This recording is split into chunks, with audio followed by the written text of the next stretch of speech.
Oh, hey everyone, I'm going to cheer you up no end. I tried really hard not to make another bit about this, but there's a real uncomfortable truth that I came across in campaign the other day. We start to see clients using large language models to shortlist agencies, your proposals, your tone, your content, even before anyone speaks to you. So what that means is we're starting to see this talked about more in the industry. It's not a future trend, it's happening right now. So this isn't a theoretical risk. I think we're seeing procurement teams already starting to use AI tools to sift through suppliers before any human gets involved in the process. And okay, on one level that makes efficiency sense, it's faster, and again the industry is already saying that this frees up clients to potentially focus on the human bit around judgment, chemistry, personality fit, while AI does a lot of the heavy lifting. That's fine, but of course here's the problem. If everyone is starting to use AI to write their pitches and clients are using AI to review them, how do you tell it's any good?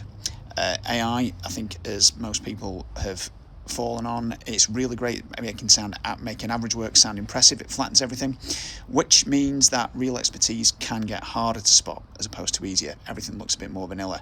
As far as a legal angle, that I'm not necessarily sure people are talking about enough. If a client relies on AI to shortlist an agency and the output is wrong, where do you go from there? Who's accountable for that decision? It's not going to lead to any kind of claim, but think about what's going into those tools. Confidential creds, commercial strategy data, potentially client data that they ask of you. Once that's fed into a third-party platform, do you know where it goes? Do you know how it's being used? Do you know who's had access to it? And then, of course, if you're shaping a submission or rewriting them, tweaking them using using AI rather, who owns what's being reviewed?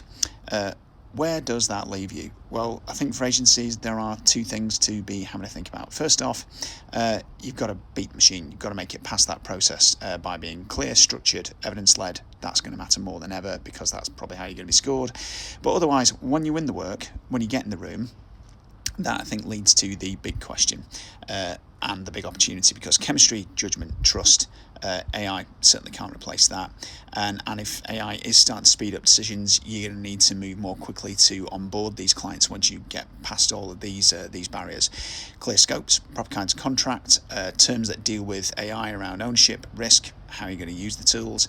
Otherwise, there's a real risk that you dazzle the client, you win the pitch, and you'll inherit a mess. So LLMs, AI might get you shortlisted. Ultimately, it's humans who decide who they trust and who they want to be delivering work on behalf of the rest of their business. So, cheerful stuff as usual on a Friday, but forgive me, I'm very sleep deprived and very, very warm, as I know anybody else is. But other than that, here's hoping you have a fantastic weekend, and I'll talk to you soon. Cheers.